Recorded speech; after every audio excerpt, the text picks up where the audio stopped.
And so you become very careful of like what would get us in trouble and what wouldn't, right? So like if we all went to somewhere and a group of 5 of us did something, is that immediately an offense under Public Order Act? Like, does it matter if we are wearing matching T-shirts? Because then they can say we're more like a group. But like, what if we are not wearing matching T-shirts? But then, what would they say it was? And it's become very arbitrary.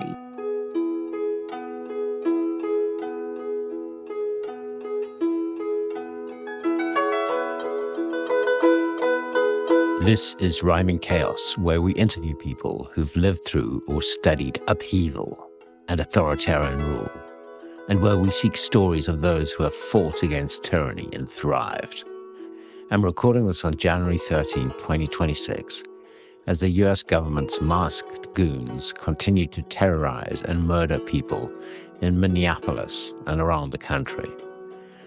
But as William Gibson said about the future, the police state is already here. It's just not evenly distributed. Here, where I'm recording this on the outskirts of Nashville, Tennessee, I'd have to put in a lot of effort to see some ICE agents attack innocent civilians. In fact, for most people, if you're not a member of a targeted group and if you unplug from the news, life in much of America is still Pleasantville, shiny, happy people everywhere, getting and spending, producing and consuming, binge-watching, streaming TV. And that strikes me as somewhat similar to Singapore, even though in most ways the two countries could not be more different. If you're not familiar with Singapore, it's a tiny island nation that has been a country since independence in 1965. Population around 6 million, ethnic Chinese, Malays, and Tamil people mostly. It's economically liberal. The government is dominated by the Chinese, and the island was ruled for much of its life as a nation by founding patriarch Lee Kuan Yew. Singapore is just off the Straits of Malacca, which is a vital shipping route and has been for hundreds of years. But the country is rich now more from its trade in services and information than from its port. It's modern, it's clean, it's got a great healthcare system. The internet is mostly free. Foreign newspapers are mostly sold freely. The place looks great on Instagram and TikTok. And of course, thanks to fresh ingredients and the ethnic mix of the people, the food is simply amazing. So what is not to like? That is what I asked Kirsten Han, a writer, journalist, and activist from Singapore. She runs We the Citizens, a newsletter covering Singapore from a rights-based perspective. She's also the managing editor of the wonderful Mekong Review, an Asia-focused literary journal. Kirsten is also a key member of the Transformative Justice Collective, which works toward the end of the death penalty and Singapore's war on drugs. There is a lot that Singapore gets praise and credit for, and quite a bit of that might be deserved, but I think a lot of other things kind of slip under the radar, and people who are just not looking very closely completely miss it or excuse it or dismiss it. So I think a lot of the stories that people hear about Singapore are very generalized or very stereotypical, but the closer you are to the ground, the more complexity you see. And even though we're a very small country, there is a lot going on. There are many layers of experiences. And so a lot of my work has also been to try to articulate some of these layers. You can have very different experiences of this country, depending on who you are, what you do, and how interested you are in politics. So, for example, it is possible to have a Singaporean who has a steady job and doesn't get interested in politics, isn't interested in human rights, say that, I feel very free in this country. I feel very comfortable. Everything works. I'm very happy here, compared to other countries where I feel like things don't work as well. And that's one very common experience of Singapore. But then when you look at, for example, those of us who are active in civil society activism, we have a very different experience, where our relationship with the state is not so comfortable, where, we experience a lot more harassment and a lot more bad faith attacks and oppressive behavior. And sometimes these experiences are completely alien, even to people within the same country. Can we try and give a sort of a picture of some facets of civil society and where it works and perhaps where it doesn't work. But let's start with the basic democracy. Singapore is a democracy, people vote. How would you rate it as a democracy? And what are the problems with the democratic process in Singapore? Yeah, we definitely have all the trappings of democracy in terms of form, but I feel like a lot of it is lacking in substance. So, for example, there was a report some years back by ASEAN parliamentarians for human rights that concluded that Singapore's elections are neither free nor fair because there are a lot of facets of the way that the election is conducted that greatly gives the advantage to the incumbent, which is the ruling People's Action Party, right? So it's very, very difficult for any opposition parties to really gain a foothold. It's really difficult for them to grow and develop because opposition parties also face so many obstacles outside of an election that makes it really hard for them to really strengthen their bases or expand their bases. So we have at the moment, I think, about 10 elected members of opposition in parliament, and that is the most we've ever had. And so it really means that for the longest time, Singapore effectively has functioned as a single party state.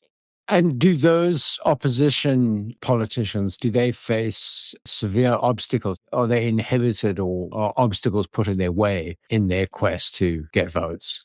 Historically, we've had multiple opposition politicians sued for defamation by senior members of the ruling party to the point of bankruptcy. We have a lot of obstacles in terms of outside of an election cycle, it's very difficult for them to have spaces, to have activities, to reach out to potential voters. People are not willing to rent to them, or the government puts pressure on venues to deny them space. There have been stories of like difficulties getting space, people not wanting to rent to them. There are, all these rules about using public space that they can't access, whereas the ruling party can because technically they run the town councils. So, they can use the space. So, I mean, it's to the point where, like, because of all these very particular setups where we have the government, then we also have like a statutory board, which is called the People's Association, which is supposed to be like the grassroots committees and things like that. But they are so tied in with the ruling party that, for example, a ruling party MP can use the grassroots committee's premises to have the people session to talk to constituents. But the opposition party cannot get permission to use the same premises, even if they are the elected MPs of that constituency. So they have to do their meet the people sessions like out in the open in the void decks under the public housing blocks. And so it's not as comfortable, it's not as private. So these, it goes down to these sorts of quite petty sorts of double standards. Yeah. So you mentioned the use of defamation suits, which I think Singapore is quite famous for. And that sort of brings me to the next topic of media. If you fly into Singapore and you're browsing at the bookstore, it looks like you have a free media. But obviously, there are a lot of restrictions on what one can say and do, or at least there's a lot of punishment if one says or does the wrong thing. Can you talk a little bit about how the government treats media in Singapore? Yeah. So the media space, particularly the mainstream media, which is your traditional media outlets, TV, radio, and your newspapers mainly, it's very difficult for them to be really independent because we have legislation like the Newspaper and Printing Presses Act that says they need to get licensed by the government. And also, it also gives the government rights to have a say in like key shareholders on their boards and stuff like that. So the government does get quite a lot of influence. And it's widely known then that the mainstream media basically kind of toes the government line. So we have two major media companies that kind of cover pretty much all the local mainstream media. So Singapore Press Holdings or SPH Media covers mainly the print media. So all the general broadsheets are owned by them. The Straits Times, the Lianhe Zaobao, Berita Harian. So all these like in the different languages are run by SPH Media, which is now a not-for-profit company directly funded by the government. And then we have MediaCorp, which is more or less covering TV and radio, and that's fully owned by Temasek Holdings, which is the government investment firm, right? So they're both kind of covered. So people kind of don't think of the mainstream media as independent, and often people read the newspapers, like they read the Straits Times, not just to see what's in there, but to see what's not in there. Right. It's a bit like in China, it's the silence that says everything. How about on the internet and, for somebody like you, how sensitive is the internet and how much pressure can you come under in Singapore for saying things on the internet? Yeah, so the internet is a much freer space because we are also kind of really making use of the fact that because Singapore wants to be seen as a global city, wants to see as a hub for business and a place to attract foreign investment and everything, it can't be too shut off and it's too small. So it can't be like China and build a great firewall, right? So we do have a relatively open internet where people can access social media, people can read international media. It's not that hard to get your hands on anything. So the barriers to starting a small media outlet or small media platform online is much lower. So that's why pretty much all independent sort of media in Singapore is largely online based. There's very few that are able to do it in print.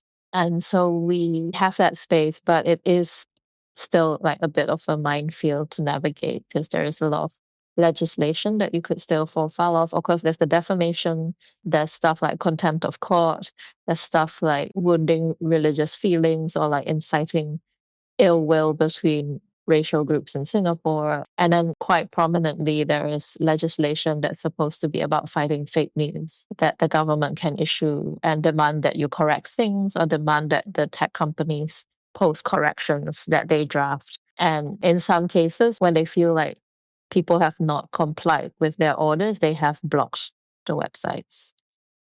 What about, sort of on a personal sense? I lived in China for 20 years, and much of the time I was active in media, initially print, but, mostly on the internet. And there was always like a little devil sitting on my shoulder, kind of telling me, just be a little careful because there are consequences. There are consequences. And I think at my best moments, I completely ignored the little devil and did what I wanted. But the devil was always there. And I've noticed now increasingly in the United States, amongst academics, they have their own sort of Trumpish devil sitting there now. Like as a Singaporean, what kind of devil do you have? And like, say now we're talking, it's a recorded podcast.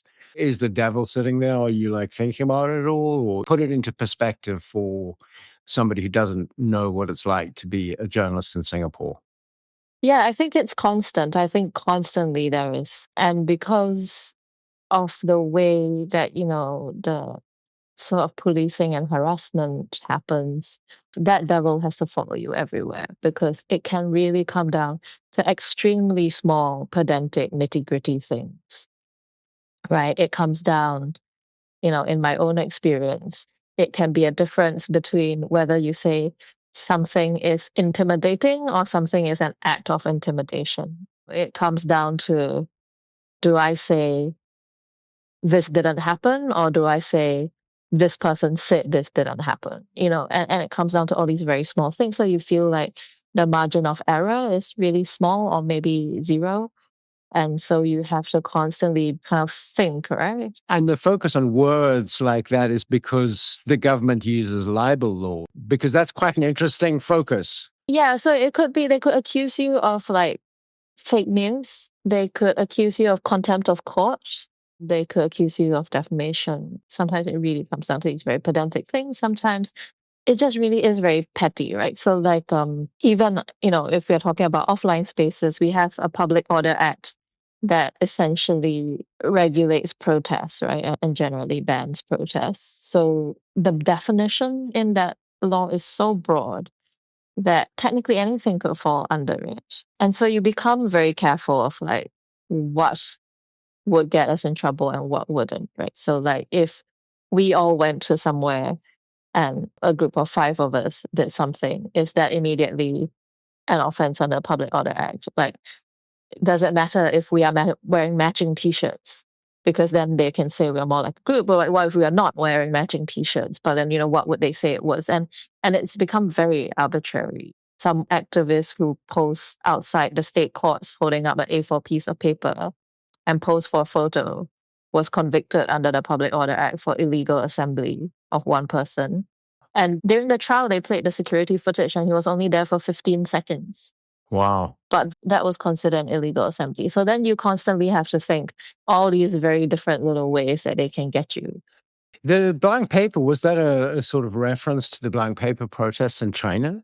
No. So it wasn't a blank paper. It was just a piece of paper. It did have words. It said drop the charges, I think, because he was supporting somebody else. Ah, I see. Okay. You had a small sign. Okay. Yeah. But he was taking a photo. He was also, in a different case. In the end, they withdrew that charge, but they did actually charge him in court for it when he was standing on the street alone holding a cardboard sign with a smiley face on it. And he was also, charged at first, and then they later withdrew that charge. But a dangerous emoji. I had a case where a friend and I were being investigated, had been summoned to the police station for questioning.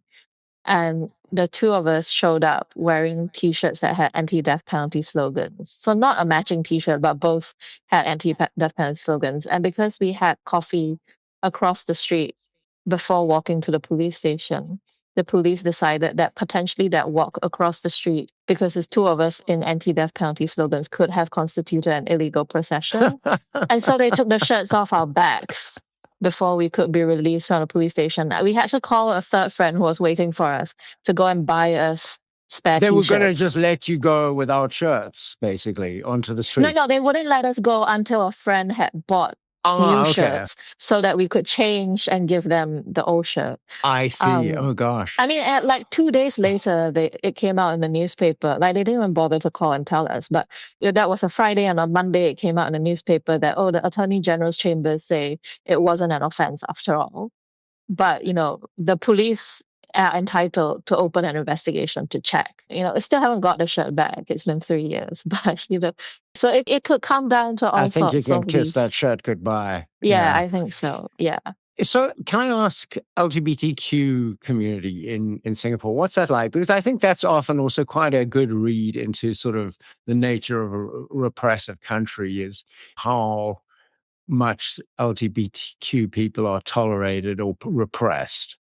Yeah. So I think we have this very interesting sort of relationship in that it was only in 2023 that Section 377A of our penal code was repealed, and that section criminalized sex between men. So until 2023, officially on the books, even though they didn't enforce the law for many years, it was technically illegal to be a gay man. And it was only in 2023 that they repealed that. So that was like a milestone for the LGBT movement. But at the same time of the repeal, they did amend the constitution to essentially preclude anyone bringing constitutional challenges of the definition of marriage to the courts, right? So they essentially want to make it that only Parliament can change the definition of marriage. And marriage currently defined as between a man and a woman. And Lawrence Wong, the current Prime Minister, has committed that, on my watch, this definition will not change. So that was the promise to like conservatives who were very kind of panicky about, oh my God, this is the gay agenda sort of rhetoric. So in a way, they removed a very discriminatory law, but continued to bake the discrimination into the system, because the media censors still continue to take positions where positive portrayals of same-sex couples are not allowed in mainstream media.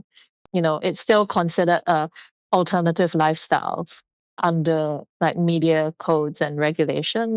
Ministry of Education still takes the position that they don't teach about same-sex or queer couples. So a lot of this discrimination continues to be baked into the system. It affects access to housing, affects access to like insurance and healthcare and everything in life. But I think on the surface of it, it might look like it's not that bad because, there's not an active clampdown on queer people. But when you go into the system in your daily lives, then LGBTQ people face a lot of other obstacles that most other people won't have to think about. So, what role does evangelical Christianity play in attitudes to, same-sex marriage and other social issues? So they are very vocal. Evangelical Christians have been very vocal about basically complaining or protesting against anything that they perceive to be like the gay agenda. And a lot of these Christian groups are also kind of seen as a base of support for the ruling party. And they're very organized, sometimes in ways that's much more organized than civil society activists are organized in like letter writing campaigns, complaints to government, bodies and government officials about, why you allowing this film. And sometimes it really can be quite arbitrary what they're complaining about, right? Like there was a touring staging of Les Miserables where in the background, two chorus characters have a small kiss and they're like same sex.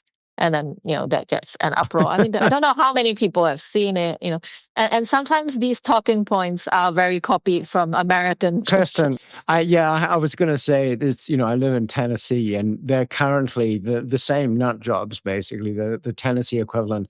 They're trying to ban books from school and public libraries, and it's just the most childish, ridiculous nonsense. Yeah.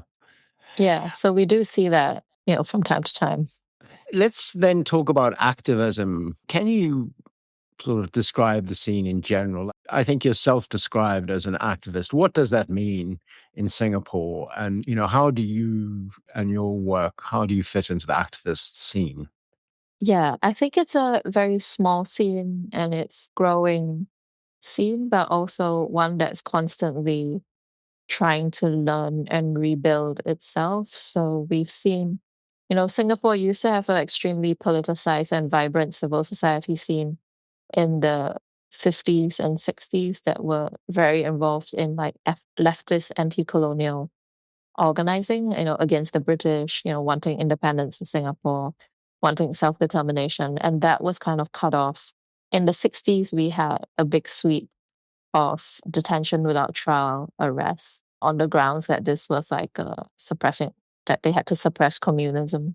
And so a lot of like trade unionists, student activists, leftist politicians, people in socialist groups were detained without trial. That kind of really kind of cut off that civil society for a long time. And then it started to emerge again. And then in 1987, there was another series of detention without trial on the grounds that these 20 plus people who were detained were Marxist conspirators trying to overthrow the state. And that again kind of made civil society and activism go very quiet because people got scared. And so then we're constantly rebuilding from, these sorts of silences. So now I think from the 2000s on, there has been a lot more rebuilding. And in the past recent years, we've seen a lot more growth. So it is kind of like constantly feels like a bit of a nascent scene, but a lot of activity done by a very small group of people. So, I mean, what drew you yourself to activism, and why did you choose the death penalty as the focus of your activist work? Yeah, so I kind of stumbled upon it. I really hadn't thought of getting involved. I actually, growing up in Singapore, in like high school and everything, it hadn't actually occurred to me that we had a civil society activism scene. Didn't occur to me that we had activists, right? Like, actually, when I was in school, it was really the impression that everyone's quite happy with how things are and that you trust the government to sort it out and they'll get it right. So I kind of stumbled into it after university when while I was job hunting, I had some time on my hands. I started volunteering for the Online Citizen, which at the time was like a citizen journalism site where volunteers would go out and do reporting or like write commentary and things like that. So at the time when I started volunteering for them, the Online Citizen was running a campaign against the mandatory death penalty in Singapore and campaigning for a young man by the name of Yong Fui Kong, who was a Malaysian from Sabah. who was on death row. So I kind of encountered Wee Kong's case and then the mandatory death penalty abolition campaign like this. And it really struck me that this is not what I knew about Singapore when I was growing up. This was not stuff that people had told me. This is not how I had imagined it to be. Because, when we went to school, the narrative was drugs are bad, drug traffickers are very bad people, therefore the drug traffickers deserve the death penalty and that keeps Singapore safe. And then when I actually look at the law and look at Wee Kong's case and look at, who is actually on death row, I realized they are not drug lords, they are drug mules. And so many from like working class backgrounds, from all sorts of desperate circumstances that might have put them there. So that kind of was a real revelation. And I think that was kind of the starting point also of like, if I didn't know about this, what else did I not know about my country? And so that kind of got me down the path of like finding out more. But I think I stuck with the death penalty because it felt like so few people were working on these cases. So few people were providing support for families of death row prisoners.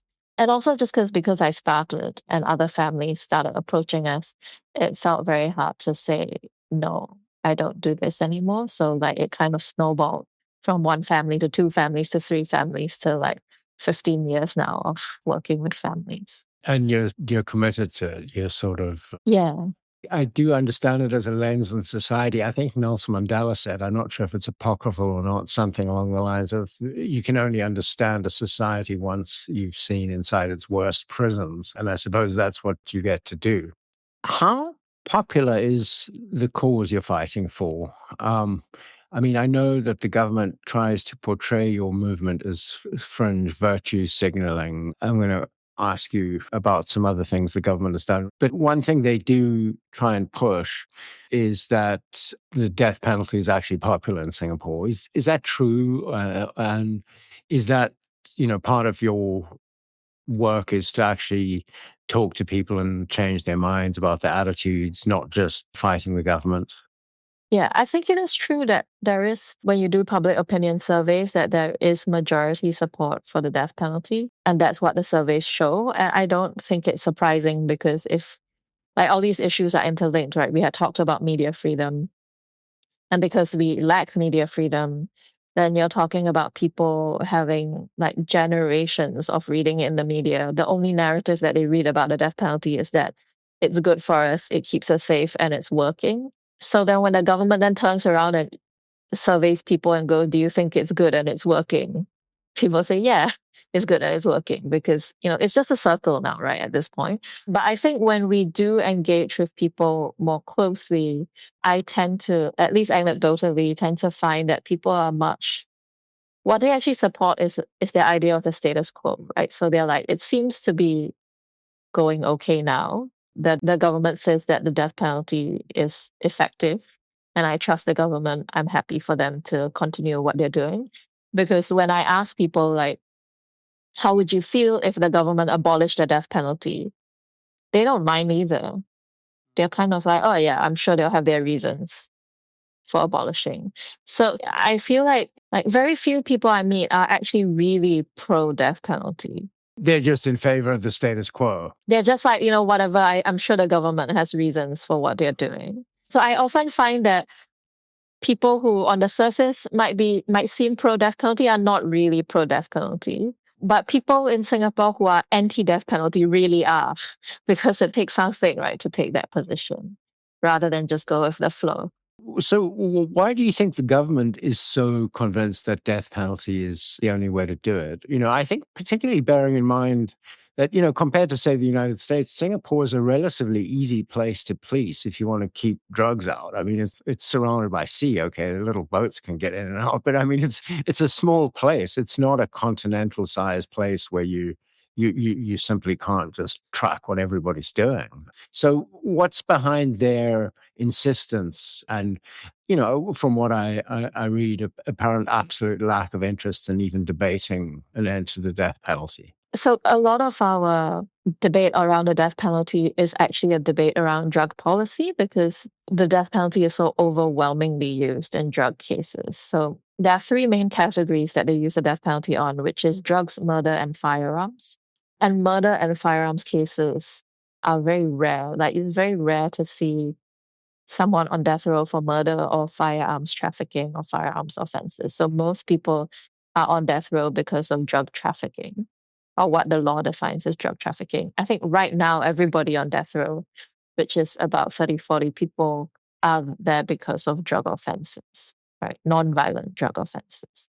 So very often when we talk about death penalty, what we are actually talking about is a war on drugs. And the government seems very committed to the war on drugs. I think it has become a very knee-jerk reaction that if there is a problem, punishment and deterrence will deal with the problem. So very often the first instinct is, how do we make the penalties harsher? How do we, give more jail time or increase the fine or introduce caning or, maybe introduce a death penalty? So we see that now actually because the government has now declared a war on vaping, that for vapes, they've increased the fines, they've brought in jail time, they've brought in caning, they've, Ministry of Education has announced expelling. Is this any vapes or vapes with some kind of narcotic in them? So any vapes, so they also ban like your regular nicotine vapes, but they're also concerned that there has emerged vapes that have like etomidate, which is a sort of anesthetic that's in them. So they are concerned about the narcotics vapes, but then kind of the policy is we hate all vapes. So basically I think their narrative is don't vape because you don't know what the vape could be. It could be a regular nicotine vape, but it could be a narcotic vape. But then what's not mentioned is that no, but if you had a decriminalized or legalized system for nicotine vapes where they are regulated and tested and licensed, then it would be possible to tell the difference between what is a nicotine vape and what's a narcotic vape. But they're not going to regulate. But they're not doing. No. Oh, okay. So it's funny. Vapes are like this odd issue that nobody seems to be quite getting right. Because I think they're, as a former very heavy smoker who used vapes partly to give up, I think they're terrible things. I don't think we've seen the health effects of them yet, but how to deal with them is another question. But still, this focus on drugs, I mean, to get back to the war on drugs, I mean, obviously, a lot of it was, invigorated by the American war on drugs and the United States basically convincing the United Nations to adopt its attitude towards everything from marijuana to the language that's used to talk about these things.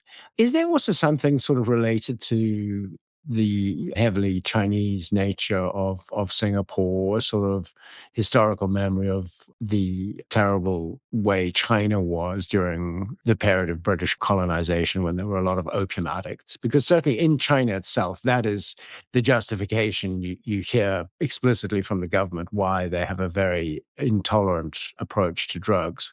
I haven't actually heard that reference made in the public discourse, although I have heard that it gets brought up sometimes by government officials when they speak to like smaller groups or when they speak to diplomats, right? But I don't actually think this kind of like memory of opium and opium war thing is that prevalent in the discourse around drugs in Singapore today. I mean, definitely there were like opium dens, and opium and opioid use was a big issue historically in Singapore, but it's not talked about in that way in Singapore at the moment. So I think some of it is a lot of like the Singapore exceptionalism of like, oh look, we're one little oasis of like peace and wealth and low crime.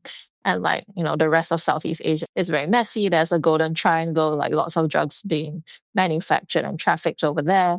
And therefore, we need the death penalty to keep us safe. And we've seen, because in recent years, neighboring countries have taken very different moves. So Malaysia, for example, has abolished the mandatory death penalty and reduced its death row population by 90%. Thailand has, at the moment, the policy keeps shifting, but at one point, Thailand had effectively legalized cannabis. And so the reaction, like lots of questions, people were asking lots of questions then about like, do you think Singapore will change? And actually what I think we saw is Singapore has doubled down. And part of the narrative is these other countries are getting soft on drugs. So we've got to double down to keep ourselves safe from the mess that's going to come. It's interesting that the obsession with drugs, because, I mean, in terms of like other things that are described as vice, I mean, Singapore is a fairly tolerant policy to sex work. They're not sort of, despite the sort of puritanical streak of the government, that doesn't seem to be a sort of obsession of theirs, or am I wrong about that? Yes, sex work is very, I think, gray and difficult area in that, like, they acknowledge that they cannot eliminate sex work, so they have chosen some policy of containment where, certain things are tolerated and certain limits. But like it means that a lot of things can't happen in these legal gray areas. And a lot of things are like police discretion. So sex workers then are left quite vulnerable because they exist in this gray area. So groups that work on sex workers' rights often kind of run into these issues, right? That it's very gray, what sort of rights and entitlements do they have. But yeah, but you're right in the sense that there is no war on like sex work. They've recognized that it can't be eliminated, so they've adopted some policy of containment. Whereas for like drugs, that's not the case.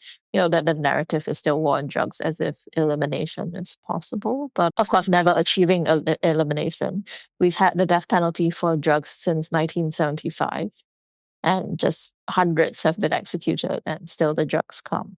And the drugs changing in nature and changing in tactics and everything, because drug syndicates are always learning also. But it's the same kind of poor mules, essentially, who suffer most of the punishment, I suppose. Yeah. So in our experience working with death row prisoners, they tend to mostly be ethnic minorities, working class families. Singaporean citizens. Singaporean citizens and also Malaysian citizens are the most common.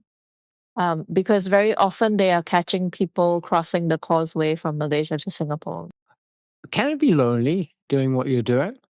Yeah, I think so. In that it feels like outside of our small circle of activist friends, it sometimes feels like other people don't really understand or even picture the sort of experiences that we have, because the Singapore that they experience is so different. So like I could go to like a school reunion, as the only activist there, seem like a very strange person, in that the things that I talk about and the things that I do in Singapore are so wildly different from what like my old schoolmates would do if they like work in banks and they work in offices and they are teachers and accountants.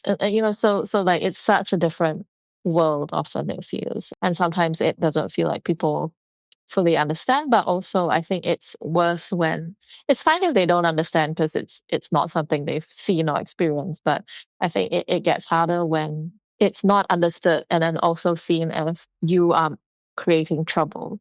So then like when the reaction of like, oh, I was investigated by the police, and the reaction is, well, then why did you do it? Rather than why is the police investigating you? Yeah. Yeah. Why you make trouble now? Yeah. Yes. Yeah. I've actually heard that very sentence from a Singaporean person I worked with a long time ago in China at a media company, and over some clash with a local kind of censorship guy. It's like, why do you do that? Yeah, just don't make trouble. Yeah, no. And I think it's almost like even sometimes from these people when they like have this very victim blaming sort of way, it's interesting because you can see from the way that they speak that they acknowledge that the government is authoritarian. Like they might not use those words, but they acknowledge, because they'll say things like like, you already know that they are like that, so why will you provoke them? And I'm like, why are you not asking why they are like that? Why are you asking whether I provoke them? Like they're like, don't poke the bear. I'm like, no, surely you should ask why our government is a bear. Right. Yeah. So that must be lonely sometimes. And also sometimes very funny, I suppose. I mean, I Singaporean conformity can definitely be pretty depressing. Yeah. At its I mean, worst. there are things definitely like as activists that we find hilarious that we then realize that other people don't think it's that funny.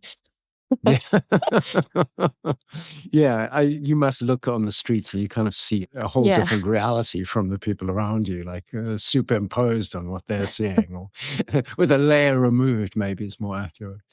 So in 2016, you published a piece titled "What Singapore Can Teach Us About Trump's Authoritarian America."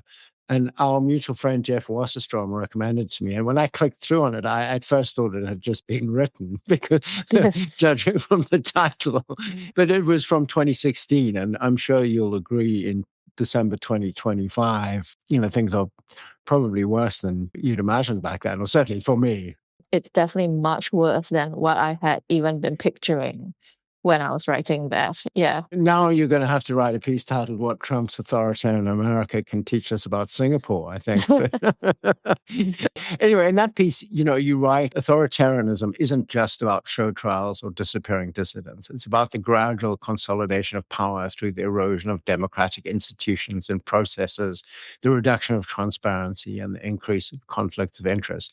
It actually hasn't been that gradual, in the last year here in the United States. But, this is the type of lesson I think we're learning, that the authoritarianism that is taking over here, it's not the jackboot in the face. I don't have to lock my door because the secret police are going to come and stop me from recording this podcast. But I think there's something to learn from Singapore and the United States. That 2016 article, what inspired you to write it at the time? And what do you think about it now? And in thinking about your strategies for staying sane, number one, and then being able to actually contribute meaningfully to what hopefully will be some kind of progress of human rights in Singapore. What can we learn in the United States from Singapore? I think in 2016, I think some of the things that prompted me to write that was just seeing like comments he'd made about wishing he could sue people who said bad things about him, but essentially threatening to sue the journalists, threatening to sue media outlets, saying that he wanted the libel laws in the US to be broader. And comments he had made about, for example, he does love Singapore's death penalty, Trump does. He thinks Singapore's war on drugs is kind of gone full circle, and that the US pushed the war on drugs. Singapore really went down that rabbit hole. And now Trump is like, we should learn from Singapore's war on drugs. At the time in 2016, I felt like there was still a lot of faith that, Trump is one crazy guy, but American institutions will hold him back. And I think I kind of thought like the erosion will happen in ways that you might not be looking out for, right? Like it might happen in very mundane, bureaucratic ways that are not very sexy for news headlines. And so people might not notice that it's happening. It's like slipped in one piece of legislation and might not sound like a big deal on the face of it, and then like it happens, and it happens slowly. And so I think that was kind of what prompted me to write it, and that authoritarianism is coming in a way that you might not be expecting. Because I think at the time I still felt like Americans were imagining a very in your face sort of like totalitarianism, and then thinking, that couldn't happen in America, and therefore not being alarmed enough. And so I was just kind of making the point that like, authoritarianism doesn't look like your like Soviet Russia will come to your house, sort of thing anymore. I mean, still a very valid point, I think. And even now, you still see a debate in some parts of the media sometimes. It's like, is Trump really a fascist? Or is he as bad as it looks? Or is this really happening, really? The sort of denial. Yeah. And I think that's what the modern authoritarianism is really insidious and good at, that like it's not equally applied to everybody in the same way that like, the previous sort of very violent authoritarianism of like secret police is watching everyone, right? But I think the modern ones are very smart in that it's not equally applied to everybody. And so you will have a very privileged group of people who don't feel affected, who will then loudly go outside and argue for you that it's not that bad, and like become the sort of useful idiot that whitewashes, excuses, or dismisses. And then it kind of really makes it very difficult, because it's like rather than fighting authoritarianism, you get caught in these very tiresome arguments about whether there is authoritarianism in the first place. It comes in very gaslighty, sort of like, this is terrible. No, it's not. You're just being alarmist. Yeah. Yeah. I know, although I think in the United States right now, you really have to have blinders on to still maintain that. But I mean, in terms of not everyone gets equal treatment, I mean, you've had some experience of particular targeting. So I think we slightly mentioned earlier, there was a speech in Parliament by a minister, the Minister for Home Affairs and Law in 2024 on Singapore's drug policy, which obviously defending the war on drugs. And he specifically mentioned your organization, and he actually doxed you, but he gave your email address, your personal email address. So, what was that like, and how are you maintaining your resilience? Because that must be a little frightening when a government that isn't known for kind treatment of activists and journalists does that to you. I mean, that's the Singaporean equivalent of Trump calling you out in a speech, right? Yeah, so I think I actually don't remember if he named our group specifically. They seem to be somewhat reluctant sometimes to actually use our name, but like that they're talking about us. And basically characterizing us wanting a Singapore where there will be more drugs and more deaths. He did use your name and Oh, he mentions did. also Okay. Online Citizens Asia. Yeah. Yeah, we are often characterized as like romanticizing criminals, romanticizing drug traffickers, wanting a Singapore where more people will be harmed by drugs, which, like, personally, I find that to be quite an incendiary position to be taking, right? He's accusing citizens of essentially wanting a Singapore where other citizens will die. And that's kind of essentially what he's saying, which is really not at all true. The email saying was actually, by the time he read it in Parliament, that was already not the first time. Because in 2022, the Attorney General's Chambers had issued a press release citing the same case and then doxing the email. That press release was picked up by all the mainstream media. So there was one point on a particular day that my email address was in full in all the newspapers. The very strange thing about these two incidences in 2022 and 2024 was, despite my email being everywhere and nobody wrote to me, I had thought that I was going to be inundated by like harassment and trolls, but nobody wrote to me. So in a way, I was kind of like, oh, I suppose maybe that tells us something about how strongly Singaporeans feel about this, about how much they're paying attention in the first place. That's very interesting because, I mean, that doesn't feel like then a popular culture war issue. I mean, an issue that had like a real culture war feel to, like, I bet if it was like an LGBTQ thing in Singapore, you would have got some emails. Yeah, probably. I probably would have got some emails, but no, not on this. Yeah, so there is that sort of knowledge that they are watching you and that you are probably definitely on a list, a blacklist or a grey list somewhere. But I think for a lot of activists, that is like a very fundamental key step that you have to make peace with that. Otherwise, you cannot function. Otherwise, you cannot do what you do. You have to kind of recognize that this comes with work that we want to do. And I think it becomes much easier once that's accepted because then you don't panic as much when things happen. And they do use, if not velvet gloves, at least soft polyester gloves to some extent. Correct me if I'm wrong. You're not worried somebody's going to knock on your door and take you away and just lock you up in a cell for a year without a lawyer. But what they might do is kind of sue you for libel and kind of financially ruin you. Yeah, the locking up thing they technically could do if they wanted to. And I mean, like in 1987, that is exactly what they did. But I think in today's culture, it would be harder for them to get away with using that same law on activists. They do still use it on people that they accuse of being like extremists or have been radicalized, supporting terrorists. But I think they wouldn't be able to use that on activists as much these days.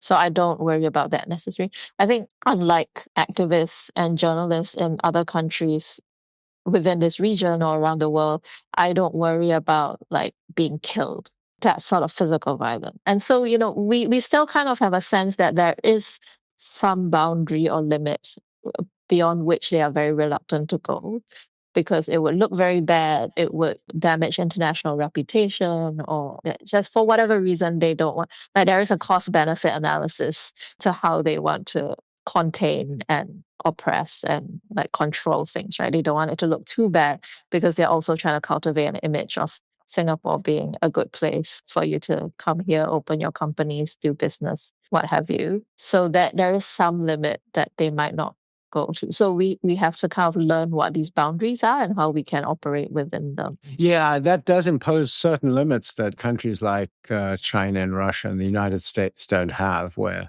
I suppose Singapore, so much of its economy is dependent on sort of knowledge work and commerce and people being able to travel and trade freely and having the sense that information is free.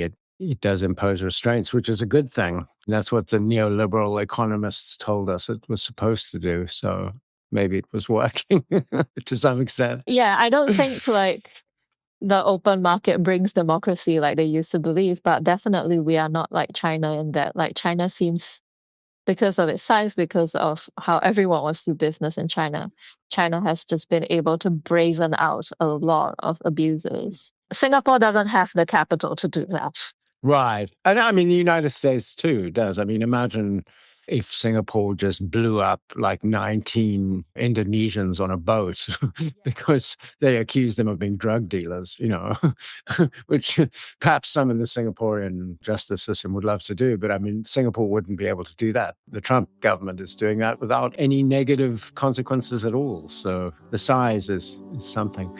Kirsten, it's so interesting talking to you. I mean, Singapore is it's so completely different from the United States. It's tiny compared to the enormous place that is here. But there are so many resonances in some ways, from evangelical Christianity to the war on drugs to the death penalty. So it's been really illuminating talking to you. Thank you for coming on Rhyming Chaos. Thanks. Thank you for having me. The Rhyming Chaos podcast is produced by Maria Repnikova and me, Jeremy Goldkorn. The show is edited by Cadre Scripts. The theme music is Paperboy, composed and performed on the Guzheng by Wu Fei. Our closing music is Eric Satie's Shimno Pedi No. 1, arranged and performed by Wu Fei. Our cover art is by Li Yinfei. Please subscribe wherever you get your podcasts. Thank you so much, Kirsten. Thank you.